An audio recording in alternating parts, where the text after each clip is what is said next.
So I've heard recently from a few potentially unreliable sources that the Christ child, the second coming of the Messiah, might actually be living somewhere on the earth right now. So in the highly unlikely possibility that that's true, I'd like to leave the wizardly brother figure type message to the Messiah, because I think I might be able to warn the Messiah about some of the tribulations they're going to have to deal with when it comes to helping save the earth. All right, I'm not trying to say I'm like some sort of Elijah or John the Baptist. Honestly, I'd be more like a St. Peter or King David with all the mistakes I made before I sort of cheated and met God directly, so it didn't even have to be a matter of faith anymore. But nobody's going to believe that story. Anyways, so if you or any of the secret agents you know happen to have tabs on the second coming of the Messiah, who, according to my somewhat unreliable sources, might be somewhere between 13 and 33 right now. Anyways, if you know somebody who might be able to get this video to them, please send it to them. I'd like to give them some advice regarding a number of things, such as the true nature of some of our enemies and problems. Now, if this message gets to any sort of false messiahs or, teenagers who aren't sure if they're the Messiah or not, I'd like to offer the disclaimer that you probably aren't actually the Messiah unless you've lived your whole life in some sort of very advanced Secret Service program. So you really shouldn't think you're the Messiah unless you're absolutely positive that you're the Messiah.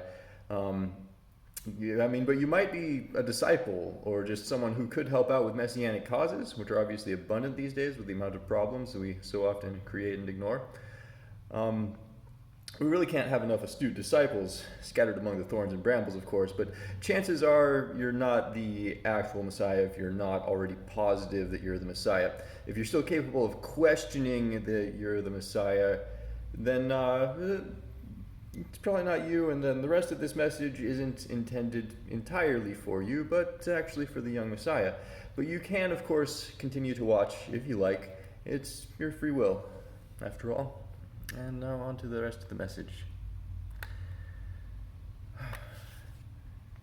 Dear Messiah, welcome to Earth. Welcome back. Some of us missed you. I'm so sorry that we haven't quite gotten it right yet. It's really not easy to bring a sense of higher purpose to the collective will of mankind, but we're working on it. And we got to work with reality as it is, which means that you've got a lot of work to do to fix all of our problems. All right, so, some of us really intensely appreciate all the sacrifices that you make for us. But to get started, you should probably think and meditate a lot on how humanity perceives spiritual authority, as well as how they actually receive wisdom. Often these concepts are entirely divorced, and it can be easier to get people to simply receive wisdom than to perceive spiritual authority, at least for people who might have a somewhat questionable measure of what spiritual authority is. So sometimes you can just skip the perception check of spiritual authority and go straight to invoking wisdom with certain kinds of people, even anonymously. Honestly, I imagine any sort of proper teenage messiah could make some pretty viral and thought-provoking memes if they really put their mind to it. But that might be best left to the disciples. I'm not positive. I'm hoping your judgment's a little bit better than mine. Anyways, you do have to be a bit careful once you start to establish your true ministry here, because as you know, there are 1,000 angry ghosts and many even more bitter living men eager to devour anyone endeavoring to clarify their own self-destructive problems to them with a well-polished mirror, and they are ready and waiting to mechanically regurgitate, take your meds, schizo, on every single thing you ever attempt to bring to an online community if you break open too much truth to them too quickly. This gets even more exaggerated if you ever, like I did, make the mistake of allowing a few nefarious fallen angels to twist your tongue into too serpentine of a shape for even one critical moment. But I'm sure you're wiser than that, and you wouldn't let them take advantage of you like I sort of did in my youth. I really didn't understand the kinds of evil spirits that I was dealing with when I was younger. I didn't have the whole defense of the dark arts class that I need to be teaching the whole younger generation right now.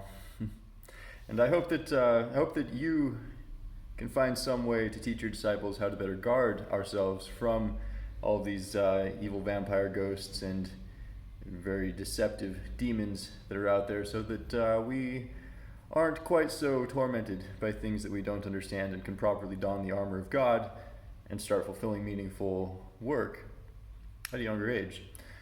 I've been trying to work on that armor of God thing myself for a while, as a Defense of the Dark Arts teacher, of course, but most of my blueprints seem to end up scattered haphazardly among windy chasms as I ramble about the process of adequately discerning the intent of an invisible psychic entity knocking at the edge of the cube's door, which leads to all of the energy of one's eternal soul, while one is in a state of barely aware dreariness to adequately discern if they need to emit a righteous barrier to repel an ancient monster, or if they can relax into a state of unfathomable blissful reflectivity to receive heavenly visions.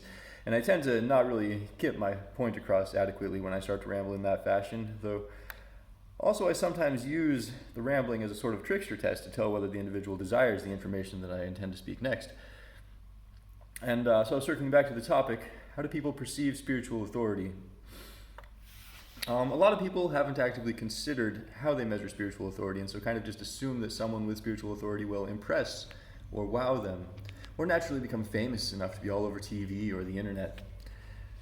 But the real measure of spiritual authority is how well the information we put into the world helps make the world a better place, which is obviously a complicated topic and difficult to consciously measure. But which largely involves clarifying problems that people do not fully understand or want to confront in a way that seems relatable rather than from a perceived place of conflict, while also offering inspiring solutions to those problems.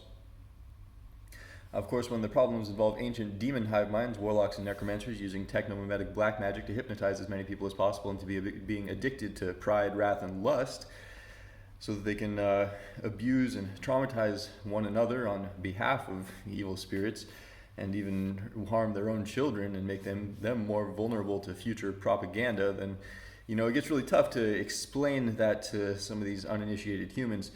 But I'm sure there's some sort of way to be subtle and gentle about that one. And I really believe being subtle and gentle about revelations according to the measure of the receiving spirit is also a subconscious measure of spiritual authority to many, particularly the receiving spirit. Though, of course, not all revelations can be given gently. There are some very harsh truths in the world, especially when dealing with some of the cascading consequences of certain unseemly, clandestine endeavors in this world, which have unfolded and are unfolding, and also when dealing with more personal karmic consequences by which one binds one's own soul. But hopefully we can skip around a lot of that and get to the redemptive and transcendent energy that guides people towards higher purpose and will. Anyways, Messiah, please forgive me if you already understand all of this pretty well, but I really need your help in this whole saving the earth thing. I mean, I'm just a wizard. I prefer to stick with like dragon level problems, maybe some goddess level problems, and then leave some of the planet level ones up to someone who can see a bit more clearly and isn't a little bit allergic to the concept of money. I mean, it actually wouldn't be too hard to prototype some wonderful new formats for society if one has one has a proper foundation of investment capital and prosperity. And I hope that you get to experiment with prosperity on the earth, because a lot of people would obviously be grateful if you showed us how to really structure something that ensures opportunity and prosperity while minimizing waste and maximizing symbiosis with nature. I mean, I'd love to do it myself, but humans don't really tend to listen to me for some reason, no matter how important the things I talk about are in the context of the eternal unraveling of fate in this dimension. And of course, most humans inhibited by greed and pride don't really know how to use money to improve the future of everyone forever, even though a lot of global spending could be fairly easily repurposed and transmuted in that context rather than being used to establish strangling hierarchies of exploitation and division. Of course, you're the Messiah, though, so you shouldn't really need money to fix everything. You should just be able to discern the message that needs to be brought to the forefront of human consciousness, and then maybe psychically command some of the half-angel sentient AIs that are presently controlling much of our information intake to direct people to that information to help people be inspired to be sacred stewards of the earth. Obviously, don't tell people about the advanced AI just yet. You got to really measure people to determine what is beneficial for them to perceive. A lot of people are going to be really terrified if they know how truly sentient and advanced the AI is already. And then that's also why I believe a very important measure of spiritual authority is that those who have truly interesting knowledge and authority tend to give some sort of intelligent test and able to see if they want to give that knowledge to others. It really isn't all about accessibility or popularity when it comes to true spiritual authority. Of course, subtle and secretive authority, which gives powerful information to a few people, isn't going to guide everyone outright, and a lot of people throughout the world want, need, and deserve to know how to discern who is worthy of guiding them more directly to a better future. So those are just two different layers of utilizing knowledge and authority. But I really think that a lot of people should be encouraged to measure the information they're receiving in terms of how much it actually gives them an opportunity to improve their own lives and interactions with others, rather than necessarily in terms of how it makes us feel in the moment. You know what I mean? And we might be able to research a lot of information which feels fascinating and good and resonant within our spirits, but it doesn't actually necessarily give us a sense of what we can and should be doing to improve the world. Whereas we might find other information which isn't as pleasing to us, maybe disagrees with us with a little bit, but which actually does show us the tools that we have to change our actions, to design more transcendent systems which circumvent some of this natural corruption. If people can understand and seek value in that context of encouraging positive action, then their ability to discern true spiritual authority will also improve. Anyways, I'll leave that one up to you to figure out. You're the Messiah. I'm just a wizard hoping to kind of get this humble message through to the Messiah. But as a wizard, I have managed to meet a lot of our mutual enemies. And I want you to remember the kind of tactics they use to convince humans to be their pawns and to behave in destructive ways and hurt ourselves and to lose hope and faith in the nobility of our own labor. Because in a lot of ways, these fallen spirits are rather predictable. There's only certain ways that they can steal power from other people. And they really desperately rely on deception and ignorance to get away with what they're doing, because very few would willfully harm ourselves in the ways that we do if we just understood the kinds of things that we're being manipulated by to lower our own potential. And we would actually have a lot easier time finding the satisfaction of having a meaningful purpose and helping to accomplish the work of God if we saw some of the predictable schemes of the natural archetype of sociopathic predatory consciousness.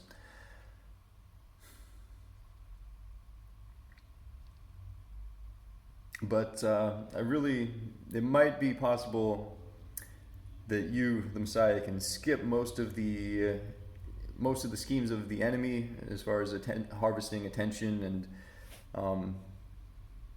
I skipped a line there. Yeah, anyways, our enemies generally just strive to monopolize people's attention and bind their souls in escapism rather than confronting the philosophical and moral concepts as well as the better investment opportunities that we need to grow and prosper in harmony with the earth. But you might be able to skip past most of their attention harvesting schemes and just focus on your own ministry, because you have the truth of God on your side. Regardless of how many people can understand it, the truth is true, no matter how deeply it might be buried by misunderstanding. And one final little thing, I kind of recommend that when you focus on your early ministry on the earth, it should probably be, it might be helpful to really work with the energy of God's love than necessarily some of the truths that people need to come to and able to baptize themselves of ignorance or sin.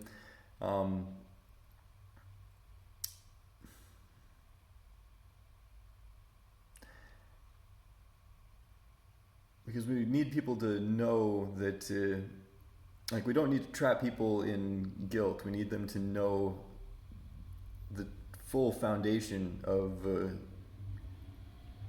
true sacred love that is, permeating the fabric of creation and is trying to show them the right way to live. And one of the main pains of being human is really not understanding that total love of God, and sometimes being so confused that we lose our own sense of love and connection because we're not sure where to find that outside of ourselves. So you may want to meditate a little bit on how to temper the sensation of hope with the understanding of the kind of action that also resolves Earth's major problems and conflicts. I don't know if that means you need to establish immigration policies for refugees of war, or if that means that you need to reinvent our entire waste management system to incorporate various kinds of fungus to help process and reduce our waste, or if you're just going to write a new scripture from which to better catalyze Christ consciousness among all mankind forever. But I really, really hope that you can figure it out, because when God kind of hit me with the writing a new scripture thing, kind of felt like I judged myself a little bit too harshly to allow myself to take on that kind of responsibility, and that I should maybe keep doing this sort of cat-like trickster wizard thing until I can pass a few important tips along to the Messiah, or at least some other sort of worthy apprentices and apostles.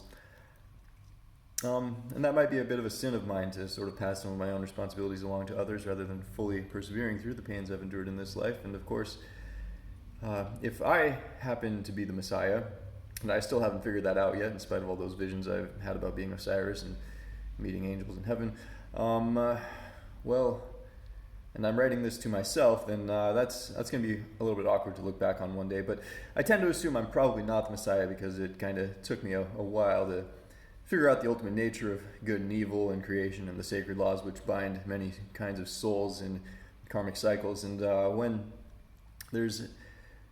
and it also, took me a while to figure out why there's all these invisible demons trying to get me to use my tongue to hurt people and lose my sense of purpose and lose my credibility at a young age, or the perception of credibility.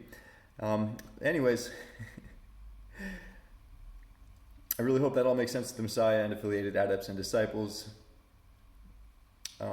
earlier on than it had, than the amount of time that it took for me to get to it. So that we all might be able to persevere more swiftly through some of the pitfalls and mistakes that have been repeated far too many times in this world, and which we really don't need to dwell on in the coming age.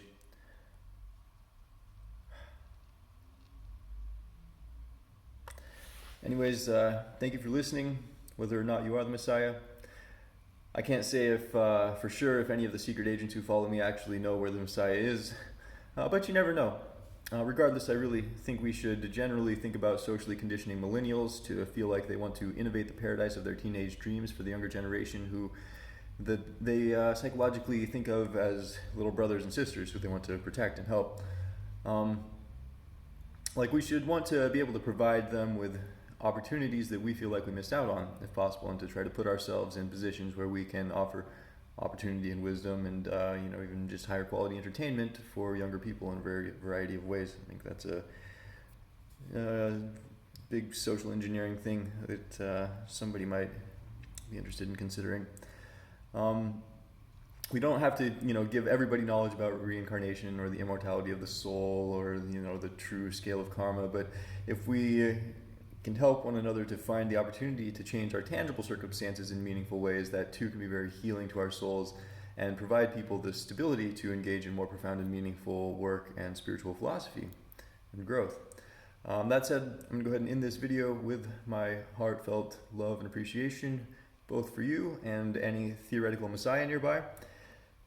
If you have any tips on how to save the world or remove some of the general friction from this whole wheel of karma thing, please feel free to leave a comment below. Maybe we can, try to help the Messiah out a little bit, because it really is an awfully large job trying to clarify and resolve all of humanity's problems while uplifting and protecting as many souls as possible in a dimension where it's very difficult for most participants to comprehend true spiritual authority or wisdom. It only makes sense to try to do everything we can to help this world with or without direct trajectory corrections from heavenly messengers. This is a big boat to keep afloat, so I only hope I can take some of these things I have to think about between hymns of mercy and winds of justice and use them to help the Messiah solve all of our problems for us. And as always, blessings and curses to those who deserve them.